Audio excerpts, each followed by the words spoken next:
안녕하세요. 별라디오와 서연에 오신 것을 환영합니다. 저는 평범한 회사에서 해외 영업직으로 일하는 30대 남자입니다.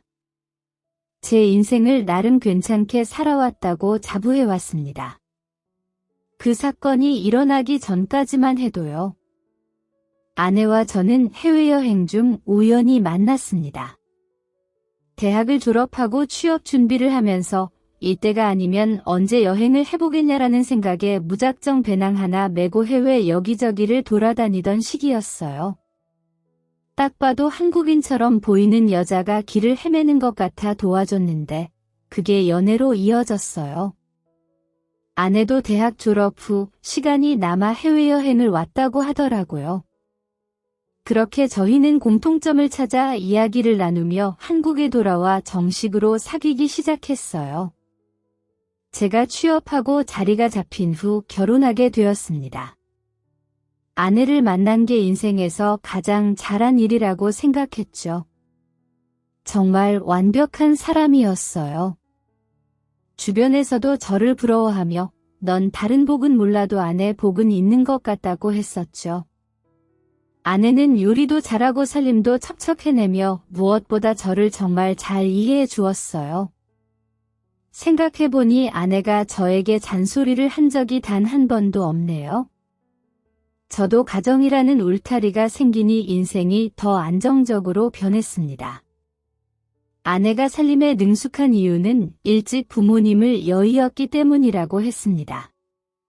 고등학생 때부터 친언니와 둘이 살림을 하고 밥도 해먹으며 지냈다고 하더군요. 결혼할 때 저는 아내에게 든든한 버팀목이 되겠다고 약속했습니다. 그 약속을 평생 지킬 자신이 있었죠. 부모님 없이 살아온 세월이 얼마나 외롭고 힘들었을까 싶어서 제가 더 잘하려고 노력했습니다. 아내는 친언니, 저에게는 처형과 정말 돈독했어요. 시간 날 때마다 만나고 부부 동반 모임도 자주 했습니다. 처음 부부 동반 모임을 할 때 솔직히 당황스러웠던 적이 몇 번 있었습니다. 아내가 형부와 너무 친해 보였거든요. 호칭도 오빠라고 부르더군요. 옆에 앉아 장난치는 모습이 뭔가 선을 넘는 느낌이 들었어요. 그래서 그날 집에 돌아와 아내에게 물어봤죠. 당신 형님이랑 꽤 친해 보이더라. 아내는 너 친해. 대학 선배거든. 이라고 대답했습니다. 대학 선배였다고? 그럼 처형한테 당신이 소개시켜준 거야? 라고 물었더니 응. 내가 둘이 중매해줬지. 그래서 둘 다 내가 아끼는 사람들이야. 라는 답이 돌아왔습니다. 그래도 형부한테 오빠라고 부르는 건 좀 아니지 않아? 라고 하니 아내는 원래 오빠라고 불렀는데 갑자기 호칭 바꾸기가 어색해서 그래. 내가 좀 보수적인가 싶긴 한데 솔직히 놀랐어. 라고 했습니다. 그래. 그럼 내가 조심할게. 당신이 불편하다고 하면 당장 고쳐야지. 아내가 이렇게 말했죠. 그렇다고 너무 갑자기 거리 두지 말고 나는 그냥 전후 사정을 몰랐기 때문에 당황스러웠을 뿐이야. 우리 셋이 너무 친하니까 당신이 조금 놀랐을 것 같아. 근데 이제 내 유일한 가족은 당신밖에 없어. 불편하면 부부 동반 모임은 줄여나가자. 아내가 말하더군요. 아니야. 불편하지 않아. 나는 처형 부부 재밌고 좋아 라고 대답했습니다. 당신한테는 처형이 정말 각별하잖아. 만나고 싶을 때 마음껏 만나면 좋지? 부서 특성상 저는 해외 출장이 많았습니다. 특히 명절 연휴를 포함해서 2주씩 다녀오는 경우가 종종 있었기 때문에 본의 아니게 아내와 명절 연휴를 보내지 못한 것에 대한 미안함이 많았습니다. 그럴 때마다 아내는 처형네 집에 가서 시간 보내다 올 테니 걱정 말라며 저를 안심시켰죠. 그래서 저에게는 처형과 형님이 참 고마운 분들이었습니다. 혼자 외롭게 있느니 그분들과 시간 보내는 게 훨씬 좋잖아요. 저희 넷은 여름 휴가를 일부러 맞춰서 여행도 같이 가고 겨울이면 펜션을 잡아 스키장도 가곤 했습니다. 그런 과정에서 저는 처형과 형님과 꽤 친해졌죠. 여행을 가면 다 같이 술을 마시다가 아내와 처형이 순서대로 골아 떨어지고 저와 형님이 단둘이 술을 마시는 경우가 종종 있었습니다. 그때 급격히 친해졌습니다. 형님은 굉장히 밝은 성격이라 저에게 정말 친밀하게 대해주셨습니다. 동서는 선이 어디가 그렇게 좋았어? 형님이 물었죠. 밝은 모습이 좋았습니다. 선이가 워낙 웃는 모습이 예쁘잖아요. 그렇지, 밝긴 하지, 선이가. 그런데 형님은 선이 대학 선배라고 들었는데 어떻게 친해지셨습니까? 같은 과에다가 같은 동아리였으니 자연스레 친해질 수밖에 없었지. 내가 걔 전남친들 줄줄이 깨고 있어. 차였을 때도 술도 사주고 밥도 사주고 그랬지. 그래서 선이가 나한테 잘하는 거야? 둘이 돈독하긴 하겠네요. 그런데 이렇게 가족이 될 줄 누가 알았겠어? 그때는 그냥 대학 후배였는데 말이야. 그러게요. 아마도 그렇게 될 인연이 아니었을까요? 그러게 말이야. 참 인연이라는 게 신기해. 동서랑 나랑 이렇게 만난 것도 인연인데 한잔하자고. 형님은 알면 알수록 호탕하고 시원시원한 분이었습니다. 그분은 저희 집안의 대장 느낌으로 무슨 일이 있을 때마다 가장 앞장서서 일을 해결했고 여행 계획을 세울 때도 리더같이 저희를 이끌어 주셨습니다. 대학생 때 과대표를 했다고 하더니 그럴 만한 이유가 있더라고요. 그래서 저도 시간이 흐를수록 형님에게 많이 의지하게 되었습니다. 아내와 싸우게 되면 같은 남자로서 형님에게 상담을 하기도 했죠. 선이 마음을 알다가도 모르겠습니다. 어쩔 땐 이랬다가 저럴 땐 저랬다가 가끔은 너무 헷갈립니다. 그럴 땐 그냥 직진해버려. 선물 하나 사들고 집에 들어가서 무조건 잘못했다고 빌면 선이도 금방 풀릴 거야. 선이가 당분간 말 걸지 말라고 하던데요. 그걸 믿어? 그 말인즉슨 당장 나한테 다가와서 사과하라는 뜻이야. 언어의 숨은 뜻을 파악해야지. 형님의 조언은 제대로 맞아 들어갔습니다. 아내의 성향을 너무 잘 파악하고 있는 형님의 모습을 보면서 솔직히 약간의 질투를 느낀 적도 많았습니다. 같은 남자로서 아내를 더 잘 알고 있으니까요. 형부와 처제 사이가 저렇게 가까워도 되나 싶긴 하더라고요. 아무리 가까운 사이여도 적당한 거리가 있어야 한다는 게 제 생각입니다. 하지만 말 그대로 가족이잖아요. 가장 소중한 사람인 언니에게 소개시켜줄 정도의 사람이라면 가족으로서 소중하게 대하고 있구나 싶어 질투를 지우려고 노력했습니다. 한창 질투했을 때 아내에게 이런 질문을 한 적도 있었습니다. 여보는 형님이랑 대학 시절 때 아무것도 없었어? 뭐가? 그냥 그때는 남녀 관계였잖아. 뭔 소리야? 가족끼리 그러는 거 아니야? 그때도 가족 같은 사이였어. 애증의 관계였지. 워낙 어디로 튈지 모르는 오빠니까 조마조마하기도 했고 우리 대학 때 싸운 적도 많았을걸. 그런데 싸우다가 정든다고 하잖아. 나름 알아보니 진중한 면이 있는 것 같아서 연희한테 소개까지 시켜줬지. 그런데 뭐랄까? 내 타입은 아니었어. 나는 좀 과묵한 스타일 좋아했거든. 그 오빠도 나같이 밝은 스타일보다는 차분한 스타일을 좋아하기도 했고 서로 원하는 이상형이 너무 다르다 보니깐 호감의 감정이 전혀 안 들던데. 하긴 차영이 차분한 스타일이기도 했지. 우리 언니가 한 번 우리 대학 축제 때 놀러 온 적이 있거든. 그때 보고 소개시켜달라고 조르더라고. 그때는 그냥 가볍게 소개만 시켜주자 했는데 결혼까지 할 줄 누가 알았겠어? 누가 더 아깝다고 생각하거나 그런 건 없었어? 둘 다 이젠 나한테 소중하니까.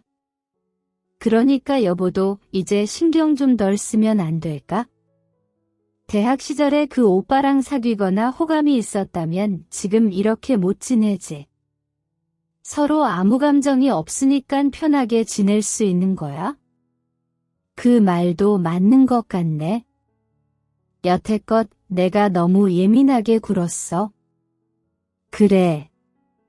가끔 보면 여보가 참 섬세하긴 해. 어쩔 땐 나보다 더 섬세하다니까.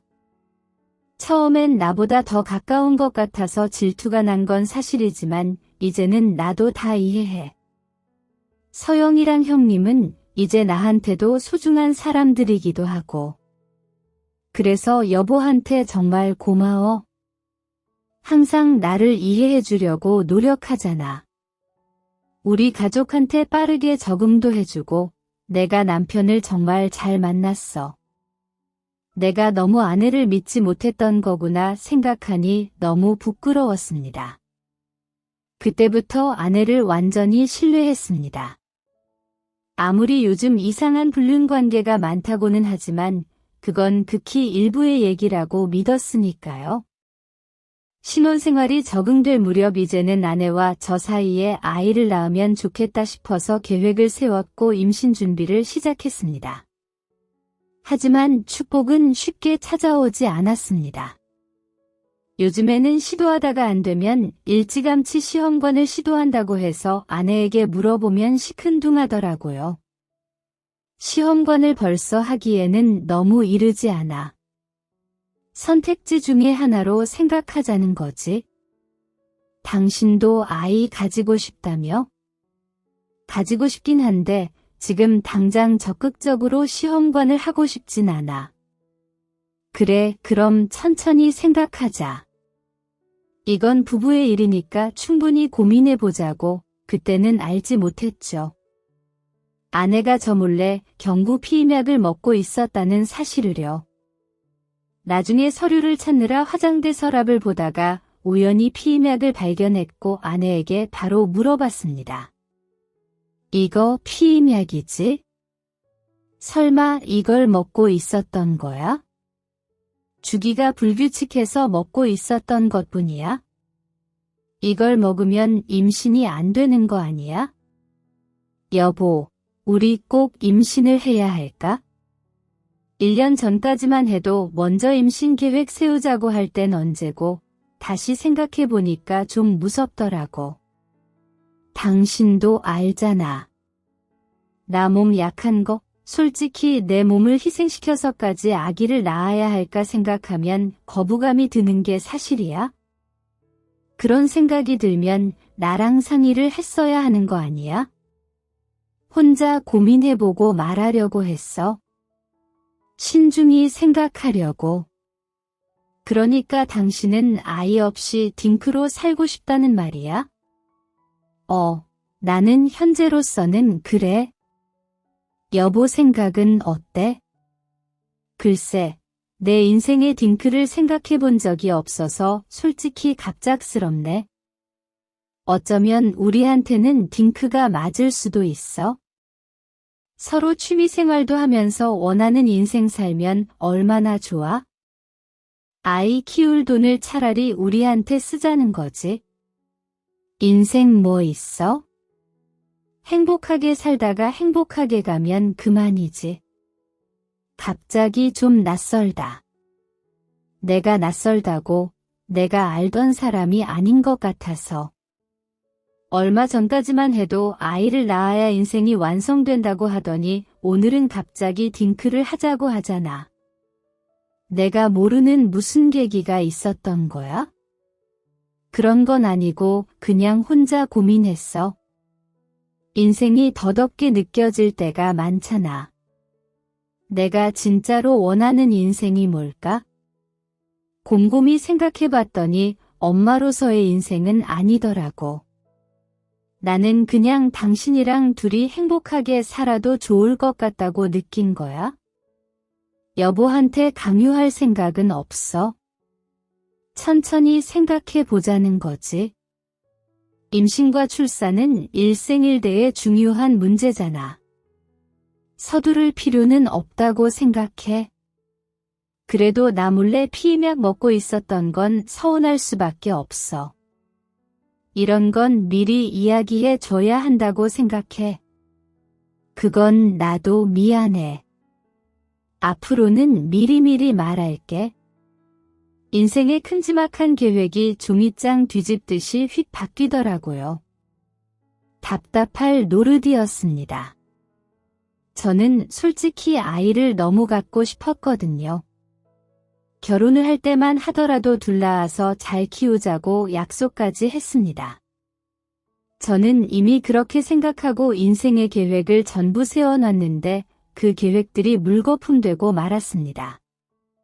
그래도 그때까지는 가볍게 생각했던 것 같아요. 종이장 뒤집듯이 바뀌는 마음인데 언젠가 또 아이를 낳아야겠다고 마음이 바뀔 때가 오겠지 싶었거든요. 부부 공동의 일인 만큼 아내에게 강요를 하거나 설득을 하고 싶지는 않았습니다. 그때까지만 해도 평생 함께할 사람이라고 생각했으니까요. 그러던 어느 날이었습니다. 어김없이 해외 출장 계획이 잡히게 되었습니다.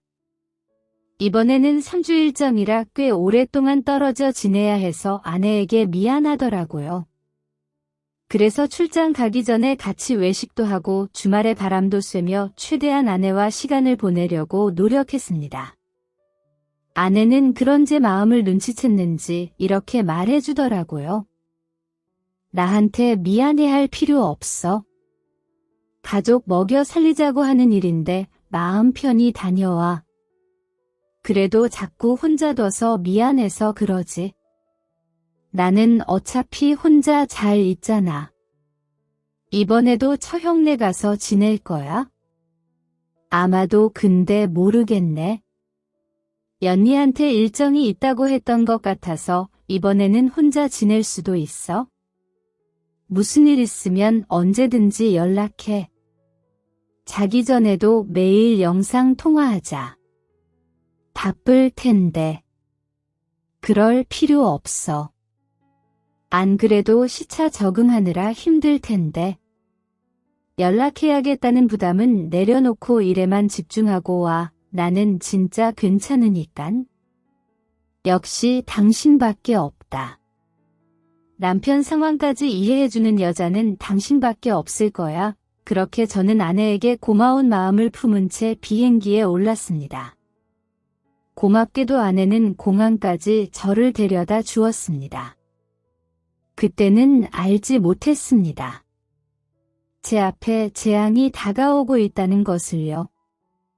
출장 초반에는 아내와 매일 통화를 했습니다. 그때마다 아내는 그날 있었던 일을 저에게 말해주곤 했죠. 저도 그날 갔던 곳, 만났던 사람에 대한 이야기를 시시콜콜 전했습니다. 사고가 나기 전날 그날도 저희는 통화를 했고 일상적인 대화를 이어나갔습니다. 한국은 어때? 날씨가 좀 춥나? 약간 쌀쌀해진 정도?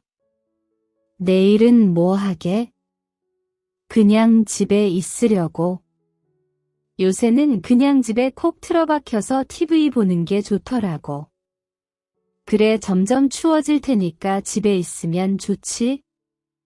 처형은 안 만나? 글쎄, 연희한테 연락을 안 해봤네. 요즘 통 못 만나는 것 같아. 서로 사는 게 바쁘니까? 갈 때 면세점에서 선물 사갈게. 천연 것도 사갈 테니까 혹시 필요한 거 있나 물어봐. 알겠어. 몸 조심하고 그렇게 통화를 끊고 저는 다음 일정을 준비했습니다. 어느새 한국 시간으로 다음 날이 되었고 보통이라면 일어나자마자 저에게 문자를 보냈던 아내가 통 연락이 없는 겁니다. 밤새 TV를 본다고 하더니 아무래도 늦잠을 자고 있나 보다 하며 말았습니다. 그런데 예상치 못한 전화가 걸려왔습니다. 형님이었어요. 형님, 동서 지금 어디야? 저 지금 해외 출장 중입니다. 그런데 무슨 일로 전화를 다 하시고? 그게 놀라지 말고 들어. 무슨 일이신데요? 선희가 형님은 그 다음 말을 참아 있지 못하셨습니다.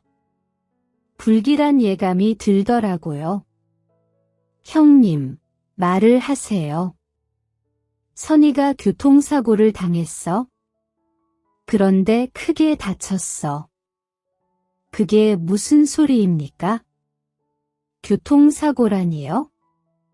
택시를 타고 가다가 삼중추돌로 그만. 택시요? 지금 어디입니까? 선희 지금 어디 있습니까?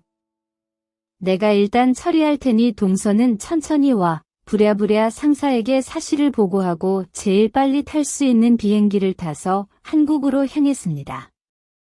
비행기에 있는 내내 불안해서 견딜 수가 없었습니다. 지구 반대편에서 가려고 하니 너무 오래 걸려 답답하더라고요. 혹시 크게 다친 게 아니라 아내에게 더 큰 불행한 일이 생겼으면 어쩌나 싶어 초조해지더라고요. 그렇게 저는 정신없이 한국에 도착하자마자 형님에게 전화를 걸었습니다. 형님, 저 지금 한국 도착했어요. 병원으로 바로 가겠습니다. 저기 동서 병원으로 가지 말고 다른 곳으로 와. 그게 무슨 소리십니까? 그게 이제야 말해서 미안한데 형님은 한숨을 푹 쉬더니 말을 이어가더라고요. 선희가 이미 사망했어. 크게 다쳤다고 했지 않습니까? 이미 병원에 도착했을 때부터 사망해 있었어. 동서가 충격받을까 봐 잠시 숨겼고 일단 마음 단단히 먹어. 지금 일단 정신을 차려야 선유를 잘 보내줄 수 있어. 형님은 담담한 말투로 저를 진정시켰습니다. 그리고 화장터로 오라고 해서 달려갔더니 이미 제 아내가 화장까지 다 끝마쳤다는 겁니다. 황당해서 형님에게 소리쳤죠. 아니, 화장까지 이미 마쳤다는 말입니까? 내 아내는 몸져 누워 병원에 입원해 있지? 장례식에 올 가족도 친척도 없지? 동서는 비행기에서 이틀 내내 있느라 전화도 안 되지. 유일한 유족이었던 내가 처리할 수밖에 없었어. 우리 선이 내가 잘 배웅했어? 아니, 어떻게 이렇게 갑자기 이럴 수가 있냐고요? 그날 택시를 왜 탄 거랍니까? 글쎄, 나도 잘 모르겠어. 선이랑 매일 연락하는 것도 아니고 일정을 공유하는 사이도 아니었으니까 친구 만나러 가는 중이었거나 어디 들리려고 택시를 탔겠지. 그날은 집에 혼자 있겠다고 했습니다. 그러게 그랬으면 이런 일도 일어나지 않았을 텐데 말도 안 됩니다. 어떻게 갑자기 세상에 둘도 없는 제 아내를 영문도 모른 채 하루아침에 잃어버렸다는 게 말이 되나요? 그것도 마지막 모습을 보지도 못한 채 제가 마주한 건 유골함에 든 아내였습니다. 이럴 줄 알았으면 마지막 통화에서 사랑한다는 말을 해줄 걸 갖고 싶다고 하는 거, 마음껏 사줄 걸 먹고 싶다고 하는 거, 다 사다 줄 걸 후회만 가득한 채로 울기만 했습니다. 형님은 그런 제 옆에서 어깨를 두드리며 위로해 주셨습니다. 갑작스러운 사고였어. 누구의 탓도 아니니까 너무 죄책감 가지지 말고 처형은 어떻습니까? 계속 병실에 있어 이참에 마음이 안정될 때까지 푹 쉬라고 했어. 처형도 상심이 크시겠습니다. 그치 영혼의 단짝이나 다름없는 사이였으니까 제가 안 가봐도 되겠습니까?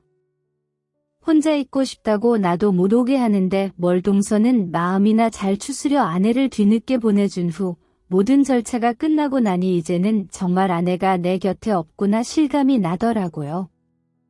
아무도 없는 텅 빈 집에 들어가는데 슬픔을 주체할 수가 없었습니다. 샤워를 하면서 통곡을 하며 울었습니다. 출장이 끝나고 집에 돌아오면 언제나 웃는 얼굴로 저를 맞아주던 아내가 한순간에 사라져버린 게 허무하더라고요. 겨우 마음을 추스리고 일단 아내가 실려왔다는 병원으로 갔습니다. 어떤 상태였는지 알고 싶었기 때문에 꽤 자세하게 물어봤습니다. 그랬더니 병원 측에서 당시 담당 간호사를 연결시켜 주더라고요. 그분께서는 저를 보며 이렇게 묻더라고요. 관계가 어떻게 되신다고요? 남편입니다. 그렇군요. 아무튼 생생하게 기억나요? 추돌 사고 일어나면서 불까지 나는 바람에 신원조회도 어려운 상황이었거든요. 제일 먼저 달려오신 유족이 아마 형부 언니였을 겁니다. 네, 그랬던 것 같네요. 오자마자 신원 바로 확인해 주셨고요. 사망자분이랑 언니라는 분이랑 생김새가 비슷해서 유족이라는 걸 한눈에 알아봤던 것 같아요. 병원에 도착할 때부터 사망 상태였다는 게 사실입니까? 네, 안타깝지만 사실입니다. 네, 알겠습니다. 근데 있잖아요. 네, 이걸 말해도 될지 모르겠는데 사실 두 분께서 저에게 보험 이야기를 물어보셨어요. 보험사에 제출할 서류를 어디서 받으면 되냐고요? 보험이 있다고요? 네, 종신보험이 가입되어 있는데 그 수혜자가 친언니로 되어 있었나 봐요. 보통 사망 시에는 그런 걸 바로 물어보지 않으시거든요. 그런데 오자마자 물어보셔서 기억이 많이 남아요. 근데 제가 말씀드리고 싶은 건 네, 말씀하세요 아니에요. 제가 괜히 오해하고 있는 것 같아서요. 아무튼 제가 이제 일을 해야 해서요. 네, 알겠습니다. 감사합니다. 도움 필요하시면 언제든지 연락 주세요. 간호사는 무슨 말을 하려다 말고 또 하려도 말더라고요. 그 내용이 너무 궁금했지만 일을 하느라 바쁘신 분을 붙잡아 놓고 물어볼 수 없는 노릇이었습니다. 그래서 명함만 드리고 나왔습니다. 아내에게 보험 이야기는 얼핏 들었던 것 같아요. 아는 지인이 보험 설계를 하는데 하도 들어달라고 해서 들었다고 어릴 때 들어서 수혜자를 일단 언니로 해놓았는데 이제 결혼을 했으니 수혜자를 저로 바꾸겠다는 얘기를 한 적이 있습니다. 그때는 아내가 일찍 이렇게 될 줄 몰랐기 때문에 흘려넘겼습니다. 하지만 아내가 세상을 떠난 마당에 보험 이야기부터 했다는 게 너무 어이가 없더라고요. 하나뿐인 동생이 그렇게 됐는데 보험부터 생각을 하다니 처형 그렇게 안 봤는데 정말 실망했습니다. 제 앞에서는 항상 얌전하고 신중한 척을 하더니 뒤에서는 돈 계산을 하고 있었던 거죠. 그리고 그날 밤 저는 담당 간호사에게 연락을 받게 되었습니다. 꼭 해줄 말이 있다며 병원에 들려달라고 했고 저는 마침 근처를 지나가고 있었기 때문에 병원에 금방 도착할 수 있었습니다. 그분은 저를 찾아오시더니 이렇게 말씀하셨습니다. 저기 혹시 시간 되시나요? 네, 무슨 일이시죠? 아까 못 드린 말씀을 드리고 싶어서 그런데요. 그리고 담당 간호사는 한참을 망설이더라고요.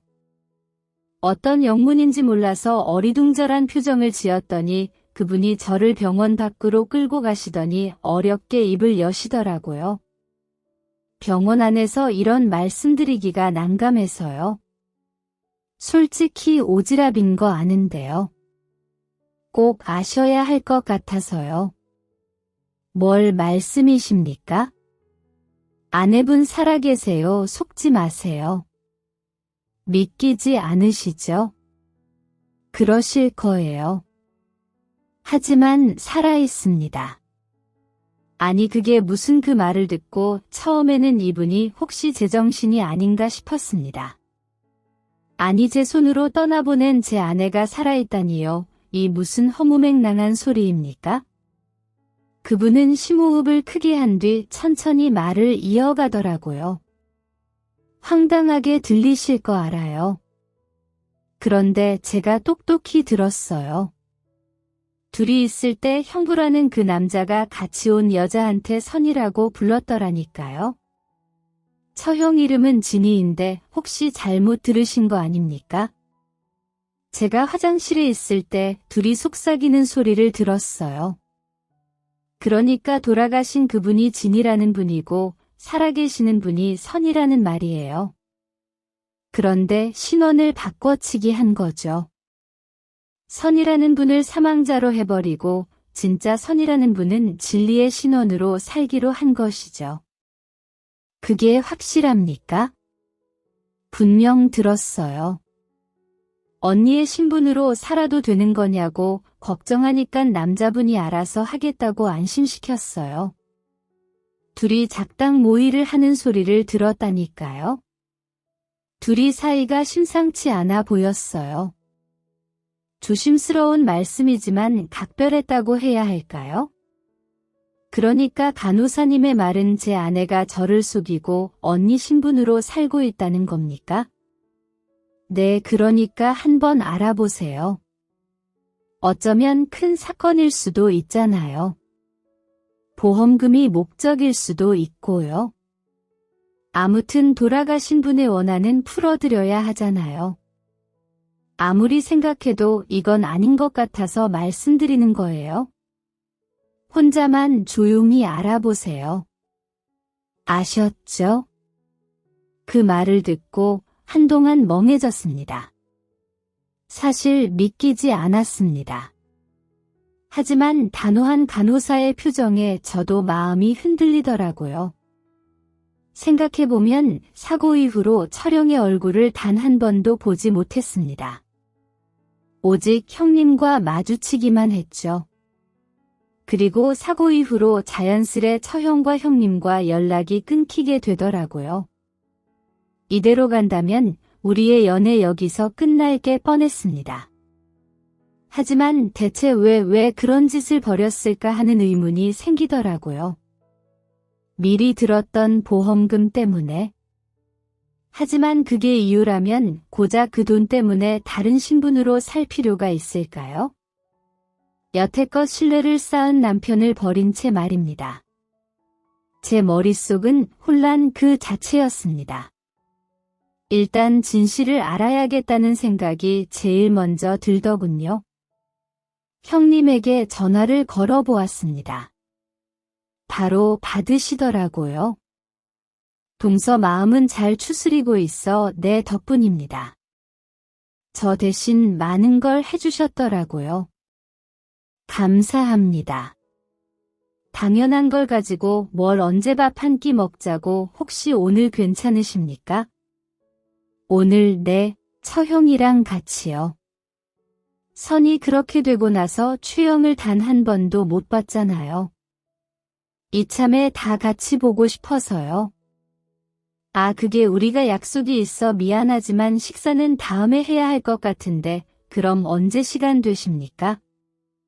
그건 우리가 날짜 정해서 차차 알려주도록 할게. 사실 선이 그렇게 되고 우리도 마음고생 많이 해가지고 정신이 없어 다들 그러시겠네요. 하지만 뭐 동서만 하겠어. 동서도 이런 말 위로가 될지는 모르겠지만 산 사람은 살아야지. 얼른 마음 추스리고 새 출발해. 우리가 해줄 말은 이것밖에 없어서 미안하고 형님은 제가 만나자고 할 때마다 이리저리 피하시더라고요. 평소에는 연락만 하면 언제 만나냐고 먼저 물어보던 사람이었습니다. 갑자기 사람이 이렇게 변한 걸 보니 분명 뭔가 있긴 있구나 싶었습니다. 그래서 집으로 직접 찾아간 적도 있습니다. 그런데 초인종을 누르고 아무리 문을 두드려도 문을 열어주지는 않는 겁니다. 주죽은 듯이 조용히 했는데 저는 알고 있었습니다. 그 안에 있는 강아지는 사람이 있을 때만 짖는다는 것을요. 배를 누를 때마다 짖어대는 걸 보니 분명 그 안에 사람이 있는데 없는 척을 하고 있었던 겁니다. 결국 포기하고 집으로 돌아올 수밖에 없었습니다. 생각해보니 저는 아내에 대해서 아는 게 아무것도 없더라고요. 얽혀있는 지인도 없었기 때문에 아내가 갑자기 어디론가 사라진다고 해도 제가 물어볼 사람이 없더라고요. 아무리 생각해도 찝찝하더라고요. 그래서 저는 다음날 또 그 집으로 향했습니다. 집 입구에 들어서자 배달원 한 명이 치킨 봉지를 들고 공동현관에 들어서려고 하더라고요. 그래서 말을 걸었습니다. 몇 호 가세요? 405호 갑니다. 저 주세요. 제가 405호 주인입니다. 다행히도 별 의심 없이 저에게 봉투를 주더라고요. 그렇게 저는 배달원인 척 그 집에 들어가기로 마음먹었습니다. 진짜 떨리더라고요. 초인종을 누르고 몸을 숨겼더니 안에서 인기척이 들리더라고요. 그래서 제가 먼저 목소리를 변조시켜 말했습니다. 배달이요. 그랬더니 굳게 잠겨있던 문이 그제야 열리더라고요. 저는 찰나를 이용해서 그 집으로 돌아갔습니다. 그곳에서 저는 충격적인 진실을 맞이하고 말았습니다. 그 문을 뚫고 들어갈 때까지만 해도 반신반의였지만 그 안에 있는 사람을 본 순간 모든 진실이 드러나고 말았죠. 그곳에서 저는 진짜로 살아있는 아내의 모습을 보게 되었습니다. 믿기지 않아서 뚫어져라 쳐다봤습니다. 소파에 앉아 TV를 보던 그 모습. 너무나 태연하게 있더라고요. 저를 보더니 어디 숨을 곳이 없나 뒷걸음질을 치는데 그 표정을 아직까지 잊을 수가 없습니다. 처음에는 연기를 하더라고요. 제부가 여긴 어쩐 일이야. 연기할 생각하지 마. 다 알고 왔으니까. 그게 무슨 말이지. 죽은 당신이 왜 여기 있어? 대체 무슨 생각인 건데. 사람 잘못 봤어. 제부 지금 장난칠 생각 없어. 내가 내 와이프 얼굴도 못 알아볼까 봐. 여기서 당장 당신 끌고 경찰서 갈 수도 있어? 그러니까 순순히 대답해. 왜 그랬냐고. 그랬더니 아내는 그제야 무릎을 꿇고 납작 엎드리더라고요. 여보, 내가 미안해. 진짜 미안해. 말해. 대체 왜 이런 짓을 벌였는지 말하라고 제가 소리를 지르고 추궁하자. 그때 형님이 나서서 저를 말리더라고요. 저기 동서 나랑 얘기하자고. 형님은 빠져주세요. 부부간의 일이라서요. 내가 그러자고 했어? 다 내가 계획한 거야? 내가 선희를 사랑해서 평생 함께하고 싶어서 그렇게 하자고 했어. 미쳤습니까? 당신 와이프가 죽었는데 그 자리에 처자를 앉힐 생각을 한다는 게 제정신입니까? 교통사고도 당신이 낸 거 아니야. 절대 아니야. 나도 갑작스러웠어. 우리 와이프 사고는 정말 우연이었고 그날 나랑 싸우고 혼자 바다 좀 보러 간다고 하고 나간 거였어. 하도 안 들어오길래 걱정돼서 내가 차로 쫓아가다가 사고를 목격했고 이후로는 내가 선녀를 설득했어. 그뿐이야. 당신이 그러고도 인간이라고 할 수 있어? 와이프가 눈앞에서 죽었는데 거기다 대고 어떻게 그런 짓을 벌이냐고. 그래, 내가 제정신이 아니었다. 하지만 선이랑은 오래전부터 지켜온 사랑이었고 나한테는 이 사람이 더 중요했어. 사랑 웃기고 있네. 불륜 주제. 내가 선이를 아주 오랫동안 짝사랑해왔어. 이 사람과 함께할 수만 있다면 어떤 형태로든 좋다고 생각했어. 미쳤네. 제대로 미쳤어. 그러니까 우리를 좀 봐주면 안 될까? 우리도 행복하고 싶어서 어렵게 내린 결정이야? 그 사람도 하늘에서 우리를 이해해 줄 거야? 봐달라고요. 이게 지금 내가 눈 감아준다고 해결될 일로 보여요. 너무 무모하잖아요. 이런 작전이 통할 거라 생각했다는 것 자체가 너무 멍청한 거 아닙니까? 그럼 우리가 보험금을 좀 떼어주면 어떻겠소? 뭐라고요? 보험금 수령은 선의가 지인인 척 연기를 하면서 받아낼 거야? 내가 다 알아봤어. 서류만 완벽하면 아무런 문제가 될 게 없어. 우리 모두 한 배를 타는 거지. 그리고 이 비밀은 무덤 끝까지 가져가자고 동서도 잘 생각해봐. 사랑도 없는 결혼 겨우 이어나가 봤자 허무하기만 하지. 차라리 우리가 나눠주는 돈 받고 새 사람 찾아 사별로 인한 이혼이니깐 얼마나 깔끔하고 좋아. 그러니까 둘은 불륜 관계였고 이 사람 앞으로 사망보험금이 있었고 수혜자가 처형이었다는 거죠. 만약 사망자 신분을 이 사람으로 바꾼다면 언니 신분으로 보험금을 가지고 형부와 행복하게 살 수 있고 지겨운 결혼 생활을 자연스럽게 청산할 수도 있었겠네요. 무모하지만 그럴싸한 발상이었네요. 이런 걸 두고 마당 쓸고 동전 접는다고 하죠. 하지만 그거 아십니까? 저는 이 사실들을 전부 알게 된 이상 가만히 있지 않을 겁니다. 이혼해 드릴게요. 하지만 쉽게는 못 해드립니다. 상권남 소송, 이혼 소송, 보험, 사기 소송 할 수 있는 건 제가 다 할 겁니다. 죄를 지었으면 벌을 받아야죠. 저기 동서 이런다고 달라지는 건 아무것도 없어. 귀엽고 동서 손에 더러운 걸 묻혀야겠어. 한 번만 눈을 감아주면 모두가 깔끔하게 끝난다니까. 사람 마음을 가지고 장난쳤으면 이 정도는 각오하셨어야죠. 그리고 억울하게 신분이 바뀐 채 저 세상으로 간 처형은 대체 무슨 죄입니까? 당신들. 그러다가 천벌 받아봤더라도 우리가 받아 이 자식이 진짜 보자니까. 결국 저는 형님과 옥신각신하며 육탄전을 벌였고 서로 주먹을 휘날리며 뒹굴었습니다.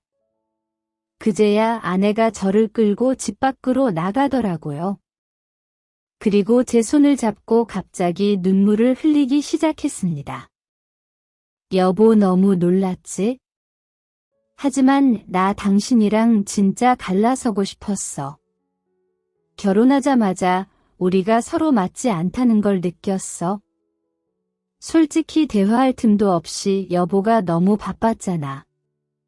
그럴 때마다 내가 너무 외로웠고 유일하게 나를 위로해준 사람이 그 사람이야. 나도 이러고 싶진 않았는데 사람 마음이란 게 마음대로 되는 게 아니잖아. 나도 이런 내가 싫고 부끄러워. 여보한테는 그냥 나는 죽은 사람으로 기억되는 게 더 나을 거라 생각했어. 당신 말대로 무모한 선택이었다는 거 너무 잘 아는데 나는 어차피 신분이 어떻든 상관이 없어. 지금 내 옆에 있는 사람이 더 중요했지? 그래서 피임을 했던 거야? 애 가지지 않으려고 필사적으로 노력을 했던 게 저 사람 때문이라고 말하려고 했어? 이미 사랑하는 사람이 생겼다고 솔직하게 털어놓고 싶었는데 타이밍을 놓쳤을 뿐이야? 출장 갔다 돌아오면 꼭 말하고 싶었는데 일이 이렇게 됐던 거고 어쨌든 내 마음은 변하지 않아. 그러니까 여보가 좀 봐주면 안 될까? 일이 이렇게 된 건 너무 미안해. 나도 할 말이 없어. 언젠간 벌 받을 거야. 하지만 지금은 아니야. 진심으로 행복하고 싶어서. 그래. 우리를 고발해봤자 당신한테 떨어지는 건 아무것도 없잖아. 심지어 돈도 나눠주겠다고 했잖아. 대체 뭐가 문젠데 사람 진심을 짓밟은 건 어떻게 보상해 줄 건데. 내가 당신 죽었다는 소식을 들은 순간부터 지금까지 어떤 심정으로 버틴 줄 알아? 삶의 의욕도 없고 입맛도 없더라. 그런데 당신은 불륜남이랑 한 방에서 행복하게 지내고 있었다는 게 너무 화가 나 천불이 난다고. 이건 절대로 용서받지 못할 짓이야. 사람을 한순간에 지옥으로 보내놓고 당신은 천국 속에서 살겠다고 절대로 안 될 일이지. 제발 나 좀 살려줘. 이럴 거면 나랑 왜 결혼했어? 왜 희생자를 둘이나 만들어 놓냐고. 그냥 불륜 저지르는 놈이랑 애초에 붙어 살지. 둘이 썸 타고 짝사랑할 동안 왜 우리를 붙잡아뒀냐고 생각할수록 어이없고 결심해서 안 되겠다. 용서해 줄 때까지 무릎 꿇고 빌게. 화가 풀릴 때까지 소리를 질러도 좋고 나를 때려도 좋아. 다 해도 돼. 두 사람은 저를 붙잡고 한 번만 봐달라고 싹싹 빌더라고요. 뿌리치니까 양쪽으로 발목을 붙잡고 안아줘서 도망치느라 아주 혼이 났네요. 결국 저는 만신창이가 되어 집으로 돌아왔습니다. 제가 직접 본 광경이지만 믿기지가 않았습니다. 차라리 꿈이었으면 좋겠다 싶었습니다. 그 정도로 끔찍하고 경악스러웠습니다. 이게 말이 되는 일인가 싶은 겁니다. 더 열받는 건 신분까지 속일 정도로 그 사람을 사랑한다는 것이었습니다. 뭐에 씌인 것처럼 사람이 미쳐 있는데 제가 알던 사람이 아닌 것 같았습니다. 미쳐도 단단히 미쳐 보였죠. 며칠 내내 술로 인생을 낭비했습니다. 민정 씨는 게 너무 괴롭고 힘들어서 눈만 뜨면 술을 찾았던 것 같네요. 그러다가 겨우 정신을 차린 저는 이 사태를 어떻게 해결해야 좋을까 하나씩 계획을 세웠습니다. 이젠 저에게 남은 미련이 하나도 없었어요. 그저 이 악몽 같은 상황을 얼른 끝내고 싶은 마음뿐이었습니다. 제일 먼저 변호사와 상담을 시작했습니다. 저와 같은 케이스는 처음이라며 그쪽에서도 놀라더라고요. 결국 여차저차 상권남 소송과 이혼 소송을 진행했네요. 그런 과정에서 자연스럽게 둘의 사기 행각이 드러났고 도피 중이라는 소식을 듣게 되었습니다. 위자료도 끝까지 미루다가 겨우겨우 받았습니다. 그 몇 분으로 그 사람과 저의 인연을 완전히 끝내버렸네요. 한때는 평생을 약속할 만큼 사랑했던 사람이었고 이런 사람이 또 있을까 싶을 정도로 감사해하며 살았는데 이제는 남보다 못한 존재가 되어버리고 말았습니다. 그때 받았던 상처는 아마도 죽을 때까지 치유되지 못할 것 같습니다. 그리고 이걸 뛰어넘는 충격적인 사건이 또 일어나지는 않을 것 같네요.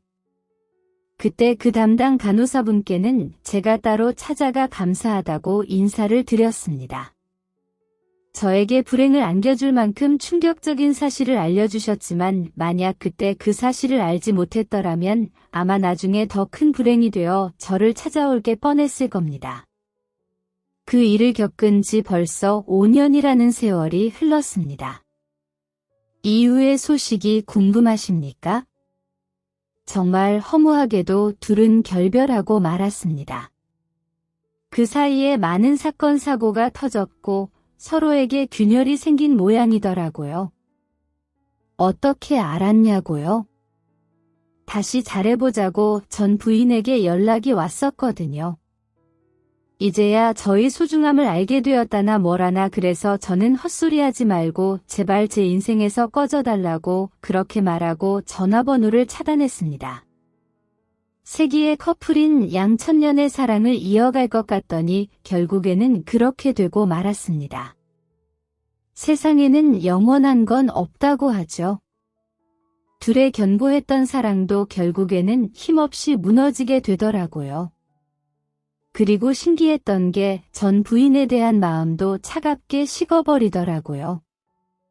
불륜을 알게 된 그 순간에는 피가 끓는 심경이었는데 이제는 차갑게 식어버려 아무런 감정이 들지 않는 느낌이랄까요? 결국에는 저도 사람인지라 마음이 변하나 봅니다. 10년 정도 지나면 제 마음이 어떨지 궁금해지네요. 시간이 약이라는 말 하나만 믿고 버텼더니 이렇게 사연까지 쓸 수 있는 날이 오는 것 같습니다. 힘든 일을 겪으신 분들은 저를 보면서 힘내시길 바랍니다. 저도 이렇게 살아가잖아요. 폭풍 후 같은 일을 겪었어도 그냥 버티다 보니 좋은 날도 오더라고요. 사실 요즘 안 힘든 사람이 어디 있겠습니까? 인생은 정말 고단함의 연속이잖아요. 부디 여러분 모두들 힘내시고 앞으로도 잘 버티시길 바랍니다. 사연 읽어주셔서 진심으로 감사드립니다. 모두들 건강하시고 모두 안녕히 계세요. 감사합니다.